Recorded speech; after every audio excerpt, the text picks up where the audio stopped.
My fiance's family doesn't treat me like part of the family and wants him to ditch me on Christmas as I'm about to give birth. My fiance, 31M, and I, 31F, are expecting our first baby due on December 30th. His family has a vacation home in Florida, and they have gone every year during the holidays for about a month until after New Year. He agreed not to go this year because of the baby, but his family is insisting that he goes and comes back on the 28th. In their words, there is ample time before the baby is due. So, he bought a ticket for December 15th to 28th. His reasoning is that his parents really want him there, and his siblings will also be going. For some context, I have also gone to Florida with his family for the past 5 years for at least part of Christmas. Every other year, I return before him to spend Christmas Day with my family. This year is the first time in a long time that all the other siblings are able to overlap dates. My fiancé has major FOMO, fear of missing out, which is why this is a sensitive subject. His parents have always been weird about keeping their family close. There was a major conflict between him and his sister-in-law last year that ruined the vacation and drove a wedge between him and his siblings. They left us out of major events, trips, etc., and they only started repairing their relationship a couple of months ago. While they are trying to fix things, they have left me out of it. They've never said it outright, but little things suggest they don't consider me completely part of their family yet since we aren't married. Anyhow, this is bothering me a lot more than I thought because I know pregnancies are unpredictable, especially in the last trimester, and if anything happens leading up to the due date, I need him there. My parents are away overseas dealing with a grandparent emergency and won't be back until December 26th, and my friends have their families, so I will be completely alone. The other reason, and I guess it's more selfish, is that I will be spending Christmas by myself. It's not the main reason why I'm bothered, but it's a small part of it. He's been spending Christmas every year in Florida since he was 15, and there will be many more trips after the baby is born, so I don't know why he can't skip this year for me. Anytime I bring it up, it results in a very uncomfortable fight about my expectations to put me first rather than his parents. I don't even bring it up anymore.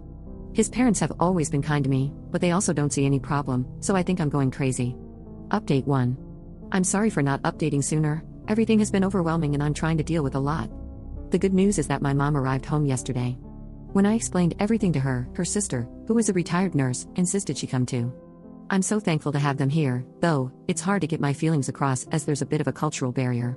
My mom is from Hong Kong, and without getting into details, the grandparent situation was very much an emergency, but she has siblings and my dad who is staying there at the moment. As for my fiancé, I scheduled a virtual appointment with him and my obstetrician to update her and give her a rundown of the situation. Like all of you, she was appalled and strongly recommended he not travel during this time.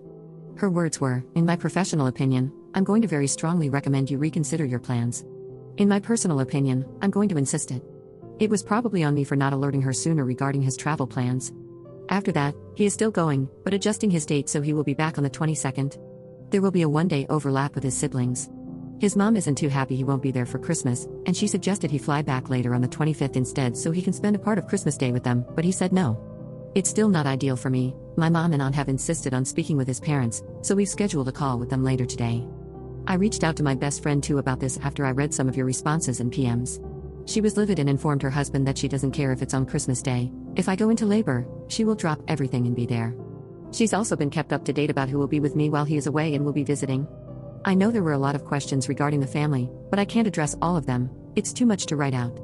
Yes, I know they don't treat me completely as family. There have always been small passive-aggressive things that bothered me, like not being invited to Mother's and Father's Day events, left out of family secret Santa, not being allowed to sleep in the same room when we visit, etc.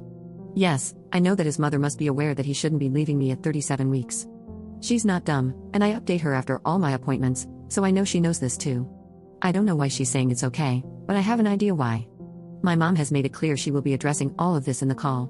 Some of you wondered how they can afford to go to Florida for a month. His parents are retired and snowbird there. His siblings and sister-in-law all have 9-to-5 jobs that are partly remote, so they are lucky enough to take their work to Florida and work there. My fiancé is a gig worker, so he dictates his own schedule. Obviously, their schedules don't always align. I haven't shown him this thread yet. At the moment, it's just one more thing I don't want to deal with. I may in the future, but I have suggested we go to therapy before we set a wedding date, and he agreed. I'm also seeking counseling for myself. I'll try to update again after the baby comes. It might be a while, but please know that I am safe and have a lot of love surrounding me. Update 2. Happy holidays everyone. I know some of you were asking for an update, so here it goes. My baby girl was born on December 20th at 6 pounds 10 ounces at 9:42 p.m. My mom, aunt, and best friend were there during labor. My mom was present during birth. She's healthy, and we're all exhausted, but I'm so grateful for my support system. My ex-fiancé did not make it for the birth. During the video call with his mother, my mom told her that he needs to come back immediately, otherwise, she will be taking me home, and they will not be welcome to visit the baby. It was a very heated call, but the outcome was that my mom unpacked up my things, and we went back to my parents' house where I currently am still residing. So, you can guess what happened there. I had a very upsetting phone call with him about his priorities now that we were literally down to the wire, and the conversation ended without much resolution. He hung up on me. I messaged him after our daughter was born to let him know I had given birth and that she was healthy. He tried to video call a lot after that, but I didn't pick up. He returned home on the 22nd as planned. Of course, I wasn't at the condo. I think they all thought my mom was bluffing. He tried to come by my parents' house many times, and at one point, sat outside in his car for hours when my mom and aunt wouldn't let him in. Finally, on Christmas Day, we let him see his daughter, and he and I discussed our future. My mom and aunt have been very vocal about breaking off the engagement, and I agreed that after the call with his parents, I didn't want to be involved with a family who was so selfish. He told me his mother was very insistent he go on this trip to show his family that he wanted to mend his relationships with them, and that his sister-in-law had been saying some awful things about me to him and his parents. I had told her some things in confidence a couple of years ago about some issues I was having with him, and she turned it around on me. This was the nail in the coffin. I can't possibly marry into a family this toxic. So as it stands now, I have broken off the engagement and will live at my parents' house. We have scheduled couples therapy, and our first session is tomorrow.